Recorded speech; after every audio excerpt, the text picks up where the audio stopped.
Welcome back to Nation of Glory. Tonight we bring you a story that carries both weight and emotion, a story that reflects not just politics, but the powerful bond between a leader and his people. It was a day meant for remembrance, reflection, and respect. The memorial for Charlie Kirk, a figure who had become a defining voice in American conservatism, gathered thousands who wanted to honor his legacy. And while the mood was heavy with sorrow, it also became the stage for something deeply symbolic. Former President Donald Trump stood before the crowd, his voice steady and commanding, and turned the moment into both a tribute and a rallying cry. This was not just about mourning the passing of a man, it became a defining call for the movement that has shaped the last decade of American politics. The memorial itself was filled with emotion. People from across the country gathered, holding signs, waving flags, and wearing the signature red MAGA caps that have become synonymous with Trump's base. There was a sense of unity in the air, a shared grief, but also a shared purpose. Charlie Kirk was remembered not only as a political commentator and activist, but as someone who dedicated his life to building platforms for young conservatives, giving them a voice, and challenging the status quo. As speakers recalled his passion and drive, there were tears in the eyes of those who knew him and cheers from those who felt inspired by his message. It was, in every way, a celebration of his impact. But when Trump took the stage, the atmosphere shifted. It was no longer just a memorial, it became a movement's heartbeat. Trump's ability to connect with crowds, to take a moment of reflection and turn it into a vision for the future, was on full display. He began by honoring Charlie Kirk, calling him a patriot, a warrior, and a friend. He spoke about his dedication to God, country, and freedom, and how his work had inspired countless young Americans to stand up and fight for what they believe in. Trump's words carried weight, not just because of his presence, but because they were tied to the memory of someone who had become a symbol of conservative activism. From there, Trump did what he does best: he connected Charlie's legacy to the broader fight ahead.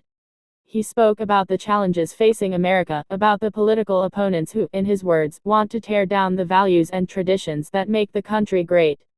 He pointed to the future elections, telling the crowd that the best way to honor Charlie Kirk was not just to remember him, but to fight for the principles he stood for. The crowd erupted in chants of USA, USA, and MAGA, MAGA. It was electric, a moment where grief turned into determination. Trump's tone was filled with emotion, almost as if he was speaking to Charlie himself, promising that his work would not be forgotten. This wasn't just another rally. It was something different, something deeper. The memorial became a bridge between mourning and mobilizing. Trump painted a picture of America at a crossroads, one path leading to the values Kirk defended and another to the policies and ideologies Trump's base has long opposed. By framing the fight as a way to honor Charlie Kirk's memory, he gave his supporters not only political motivation but emotional purpose. That's why this moment will be remembered. It wasn't politics as usual, it was politics tied directly to the legacy of a man whose life was cut short. People in the audience were visibly moved. Some waved flags while wiping tears from their eyes.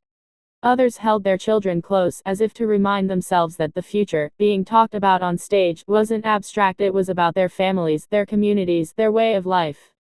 Trump's words carried a message of defiance, but also of hope. He reminded everyone that while leaders may pass on, movements live forever. And in that moment, he tied the spirit of Charlie Kirk to the ongoing energy of the MAGA movement. As the speech went on, Trump began weaving in stories about his own journey, about the obstacles he faced, and how the opposition tried to silence him, just as they had often tried to silence voices like Kirk's. But he reminded the crowd that every setback was met with resilience, every attempt to tear down their cause only made them stronger. The audience roared with approval, clapping, chanting, and holding their signs higher. It felt less like a political event and more like a family gathering, where everyone shared the same purpose and belief. In moments like this, it's easy to see why Trump has maintained such a strong grip on his base. It's not just about policies or positions, it's about the emotional connection he forges with his supporters. He doesn't just talk about America, he talks about their America, their struggles, their hopes, their fears.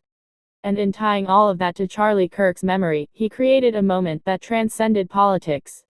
It became about honoring a friend, a comrade in the fight, and ensuring that his voice continues to echo through their actions. As the event came to a close, Trump raised his fist in the air, a gesture that has become iconic.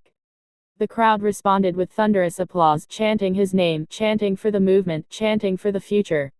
It wasn't an ending, it was a beginning. A promise that Charlie Kirk's passing would not mark the end of his influence but rather the spark that ignites even greater dedication among his supporters. The memorial had transformed into a rally, and the rally had transformed into a movement renewed. When people left the venue, they didn't leave in silence. They left singing, chanting, and carrying with them the feeling that they had been part of something historic. Conversations filled the parking lots and streets. Parents told their kids about the importance of standing up for their beliefs. Friends embraced each other, talking about the battles to come. The memory of Charlie Kirk was alive in every word, every gesture, every promise made that day. And for Trump, it was another moment where he proved his ability to channel emotion into momentum, to take loss and turn it into legacy. This is the power of moments like these. They remind us that politics isn't just about elections or speeches, it's about people, about connections, about stories that bind communities together. Charlie Kirk's memorial, with Trump at its center, became one of those rare moments where history, grief, and purpose collided into something unforgettable.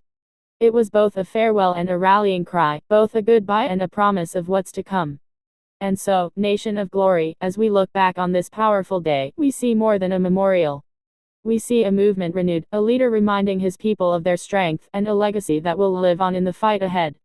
Charlie Kirk may no longer be with us, but his voice echoes in the chants, his vision shines in the determination of those who carry his message forward, and his memory is immortalized in the unity he inspired. Thank you for being with us on this journey tonight. Don't forget to subscribe to Nation of Glory, hit the like button, and share this story with your friends. Because moments like these are not just history, they are the heartbeat of a nation, and we'll be here to keep telling them for you.